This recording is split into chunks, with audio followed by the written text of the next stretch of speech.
આગામી 22મી જાન્યુઆરી અયોધ્યા ખાતે રામલલ્લાનો પ્રાણ પ્રતિષ્ઠા મહોત્સવ યોજાઈ રહ્યો છે। અહીં મોટું રામ મંદિર, મોટી કદાવર રામની પ્રતિમા સાથે રામ મંદિર નિર્માણ થઈ રહ્યું છે। ત્યારે ક્યાંક ને ક્યાંક આ ભક્તિમય માહોલમાં ગામડાઓમાં નાના નાના રામ મંદિરો ભૂલાઈ રહ્યા છે। સમગ્ર દેશ જ્યારે ભગવાન શ્રી રામની પ્રતિષ્ઠાના દિવસની રાહ જોઈ રહ્યું છે, એટલે કે 22 જાન્યુઆરી, ત્યારે ટુડે ન્યૂઝની ટીમ પહોંચી છે જૂના ડીસાના રામજી મંદિરે।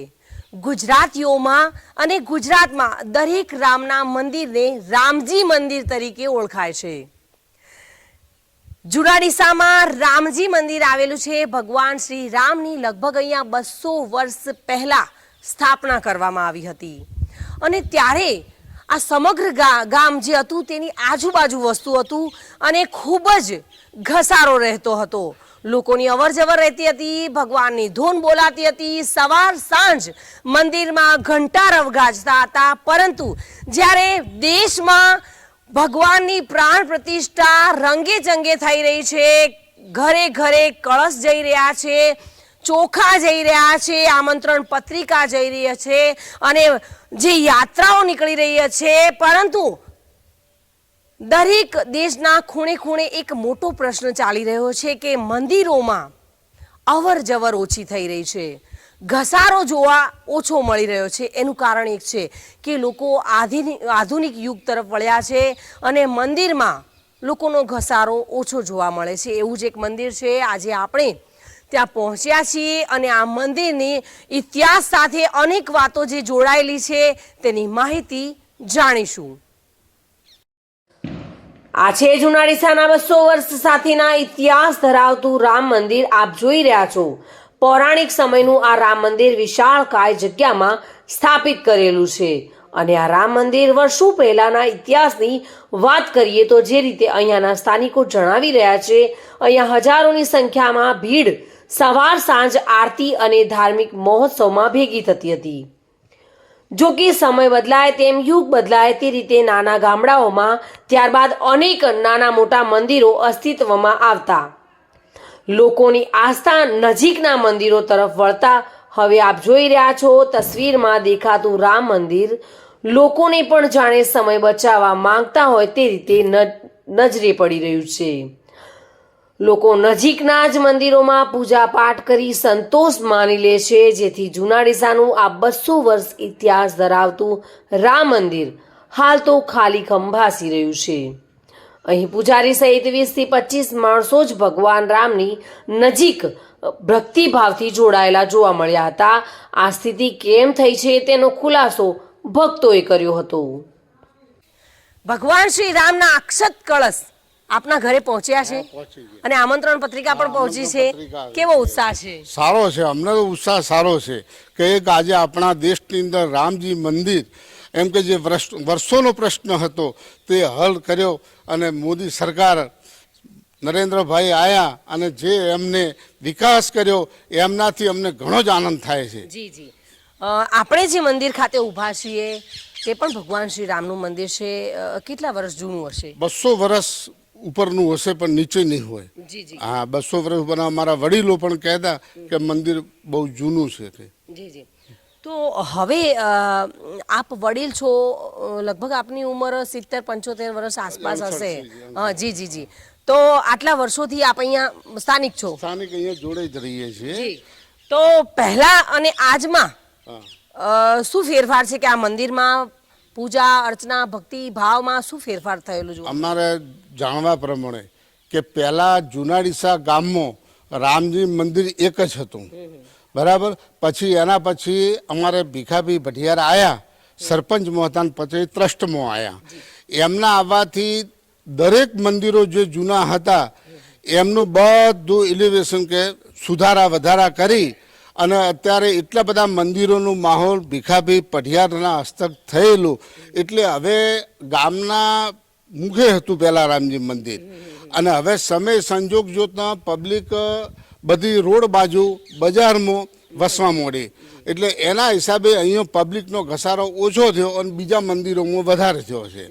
હા, અને અહીંયા અત્યારે કાયમી રૂટિંગમાં 20 થી 25 જણા દર્શન કરવા આવે છે, પણ રૂટિંગ ઓછું થઈ ગયું છે. પહેલનું માહોલ હતું ને એમાં ને એમાં અત્યારે થોડો ફેર લાગે છે. હાલ તો આ મંદિર ખંડેર જેવું ભાસી રહ્યું છે, પરંતુ કહેવાય છે ને કે ભગવાન હોય ત્યાં ભક્તોની કમી નથી હોતી, એટલે રોજ બંને ટાઈમ અહીંયા પૂજા અર્ચના તો થાય જ છે. આવો આપણે પૂજારીજીથી વાત કરીશું કે તેઓ કયા સમયે અને કઈ રીતે આજે પણ ભગવાનને સાથે જોડાયેલા છે અને તેઓની ભક્તિ કરે છે.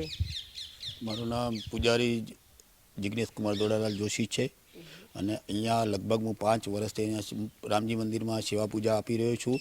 અને અહીંયા સવારે અને સાંજે બંને ટાઈમ આરતીઓ થાય છે.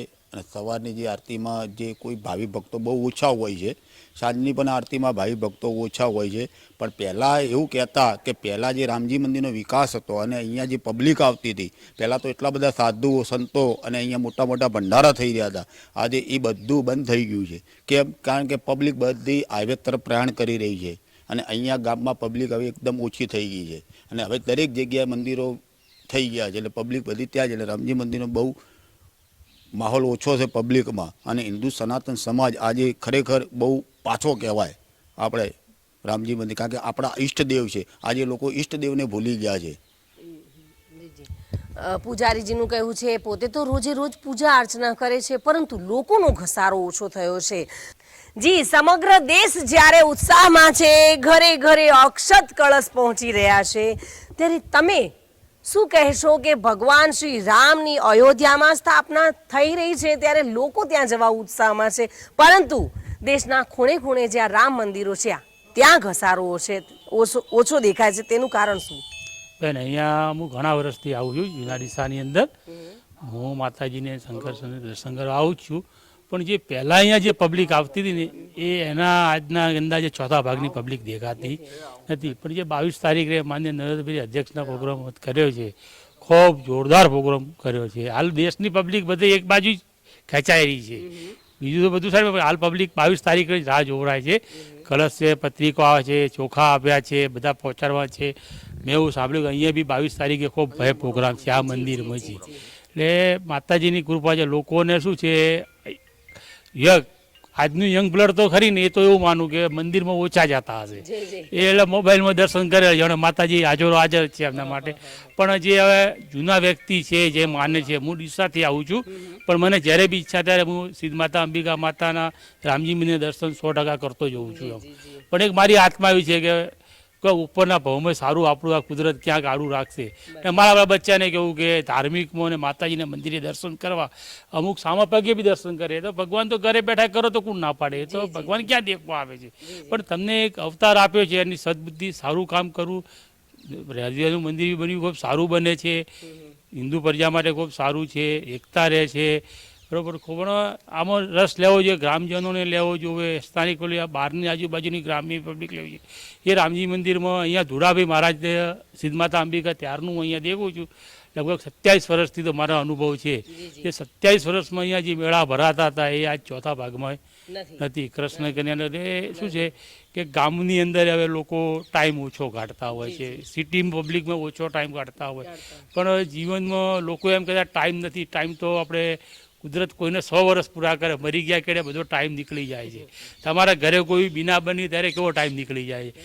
ટાઈમ હંમેશા કાઢવો જ પડે, નીકળી જ જાય એવું નથી. હું એ વસ્તુથી ખૂબ એલર્જી કે ટાઈમ ના નીકળે એવું હું નથી માનતો. ટાઈમ નીકળે જ, કેમ ના નીકળે. તમે મારા બચ્ચા માટે ભોગ આલો, તમારી ફેમિલી માટે ભોગ આપી શકતા હો, તો કોઈ બાજુ પાડોશમાં કે કોઈ સામાજિક કોઈ કામ હોય ત્યાં થોડો ભોગ આપો, કેમ ના આપી શકો. એટલે હું એવું માનું કે આ બધા માટે સારું છે. સારું જો ઈચ્છા ભગવાનને માનો, કુદરત એ મહાન છે. આપણને આ ભાવમાં જન્મ આપ્યો છે, આપતા ભાવમાં શું થશે કુદરતને ખબર. જેટલું બને એટલું સારું કમજો. જય સિયારામ, જય માતાજી. તો દેશની સમગ્ર જનતા આજે તો ઉત્સાહભેર છે, કારણ કે ભગવાન શ્રી રામનો પ્રાણ પ્રતિષ્ઠા મહોત્સવ યોજાવા જઈ રહ્યો છે. વર્ષોથી આ સપનું સાકાર થવા જઈ રહ્યું છે, પરંતુ દેશના ખૂણે ખૂણે જે મંદિરો છે, ભગવાન શ્રી રામના મંદિરો છે, તેઓની ગાથા ગવાતી હતી, તેમાં ક્યાંક ને ક્યાંક ઓછાપણું, ઘસારો ઓછો થવો અને લોકોમાં જે ઉત્સાહ હતો તે ઓછો થતો જોવા મળી રહ્યો છે. તેનું કારણ શું? તે પણ અકબંધ જ છે, કારણ કે ભગવાન તો હંમેશા દરેકના હૃદયમાં વાસ કરતા હોય છે, પરંતુ મંદિરોમાં જે વસુદેવ કુટુંબકમની ભાવના હોય છે તે જોવા મળતી હોય છે. Reena Parmar, today news, Banaskantha.